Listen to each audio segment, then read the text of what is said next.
Question क्या कह रहा है, 80 और 90 के बीच की सभी अभाज्य संख्याओं का गुणनफल। ठीक है, सबसे पहले बेटा आपको ये जान लेना है कि 80 और 90 के बीच अभाज्य संख्याएं होती कौन कौन सी हैं। ठीक है, यहाँ पे ये पूछ रहा है 80 और 90 के बीच अभाज्य संख्या, अभाज्य संख्या कौन सी होती हैं 80 और 90 के बीच में। अभाज्य संख्या आपकी होती हैं दो, इसमें अभाज्य संख्या केवल आपकी दो है, एक आपकी जो है कि 83 है और दूसरी आपकी क्या है 89 है। ओके, ये जो संख्याएं हैं ये अभाज्य संख्याएं हैं। ठीक है, और इनका पूछा गुणनफल, तो आइए यहाँ से जब इनका गुणनफल करेंगे तो हम आपको बस वही बताते हैं बेटा, अगर आप ट्रिक का प्रयोग करेंगे तो आपका जल्दी से क्वेश्चन, देखिए जब गुणनफल करेंगे तो ये दोनों संख्याएं तो आपकी हो ही नहीं सकती, इतना तो आंसर आएगा नहीं, गुण ये दोनों ऑप्शन आपके गलत हो गए। उसके बाद एक अपना दिमाग ये लगाएंगे, अगर 4 डिजिट है यानी 4 यहाँ दो ये संख्याओं को गुणा करेंगे तो लगभग हमारा आंसर कितना आएगा, 4 या 5 अंक तक हो सकता है। ठीक है, इसमें कितने अंक दे रखे, 1 2 3 4 5 6 अंक दे रखे, तो ये भी आपका क्या हो गया, गलत हो गया। तो आपका ऑप्शन कौन सा हो जाएगा, यानी आंसर कितना आएगा 73 और आपका आएगा 87। ओके, यही जो है कि आपका क्या हो जाएगा, करेक्ट आंसर हो जाएगा, यानी ऑप्शन नंबर जो है कि सी इसका करेक्ट आंसर हो जाएगा, पूरा करने की कोई जरूरत नहीं। देखिए बेटा क्वेश्चन क्या कह रहा है, दो अंकों की सबसे बड़ी अभाज्य संख्या तथा सबसे छोटी विषम अभाज्य संख्या का गुणनफल। देखिए ये क्वेश्चन जो है कि कई प्रकार से पूछा जा सकता है। ये क्वेश्चन 2024 में इस तरह पूछा गया था कि दो अंकों की सबसे बड़ी अभाज्य संख्या और सबसे छोटी विषम संख्या का योगफल, ऐसे करके क्वेश्चन आया था 2024 में। ठीक है, तो हम आपको बता रहे हैं कि यहाँ पे जो है कि क्वेश्चन क्या कह रखा है कि दो अंकों की, देखिए वेरी इंपॉर्टेंट क्वेश्चन है, 2023 में आया हुआ है। ठीक है, तो इसमें सबसे पहले आपको जान लेना दो अंकों की बड़ी अभाज्य संख्या क्या है। ठीक है, तो यहाँ से जब आप निकालेंगे दो अंक की अभाज्य संख्या, दो अंकों की बड़ी भी संख्या और अभाज्य भी हो, बड़ी अभाज्य, तो बड़ी अभाज्य संख्या जो होगी वो क्या हो जाएगी आपकी 97, और सबसे छोटी विषम संख्या, और विषम संख्या क्या हो जाएगी, विषम संख्या आपकी हो जाएगी 3। ठीक है, और छोटी भी है, ये भी पूछा है आपसे कि जो है कि छोटी भी होनी चाहिए और विषम भी होना चाहिए, तो ये आपकी 3 हो जाएगी। संख्या का गुणनफल, इसका गुणनफल पूछा है, तो आइए इसका हम गुणनफल निकाल लेते हैं। ठीक है, 97 × 3, इसको गुणा करेंगे तो 3 7 21 और 3 9 27, 2 हो जाएगा आपका 29। ठीक है, तो आपका आंसर कौन सा हो जाएगा, 291। ऑप्शन नंबर आपका बी जो है कि इसका करेक्ट आंसर हो जाएगा। देखिए क्वेश्चन बेटा आपका क्या कह रहा है, 5555 को लिखा जाता है।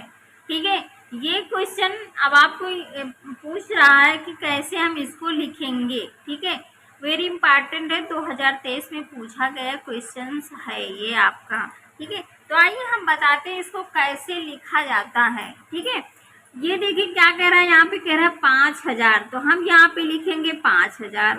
ओके, प्लस उसके बाद लिखेंगे 500, कह रहा 500, उसके बाद लिखेंगे 55। अब जब इसको ऐड करेंगे क्या करना है, इसको जोड़ना है। देखिए इसको जब जोड़ेंगे तो यहाँ पे आ जाएगा 5, दहाई पे जोड़ेंगे तो आ जाएगा 5, उसके बाद सैकड़ा पे जोड़ेंगे तो आ जाएगा 5, उसके बाद इस पे जोड़ेंगे तो ये आ जाएगा। ठीक है, इसको इस तरह लिखा जाएगा। ठीक है, तो आपका ऑप्शन कौन सा हो जाएगा, ऑप्शन नंबर जो है कि डी इसका करेक्ट आंसर हो जाएगा। ठीक है, क्वेश्चन क्या कह रहा है कि सभी अंकों 9 7 0 तथा 4 का प्रयोग करके 4 अंक की बड़ी से बड़ी संख्या तथा छोटी से छोटी संख्या का अंतर, ये क्वेश्चन पूछा गया है। आइए हम इस क्वेश्चन को बताते हैं, इनको कैसे करेंगे। देखिए किन अंकों का प्रयोग करना, सबसे पहले क्वेश्चन को समझ लीजिए। अंक इसमें ये आपके 4 दिए गए। ठीक है, इन अंकों का प्रयोग करके आपको बड़ी संख्या बनाना है और इन्हीं अंकों का प्रयोग करके छोटी संख्या बनाना। तो सबसे पहले हम क्या करते हैं, बड़ी संख्या बना लेते हैं। बड़ी संख्या बनाने के लिए क्या करेंगे बेटा, जो इसमें सबसे बड़ा अंक होगा उसके पहले लिखेंगे, फिर 7 लिखेंगे, उसके बाद 4 लिखेंगे, फिर 0 लिखेंगे।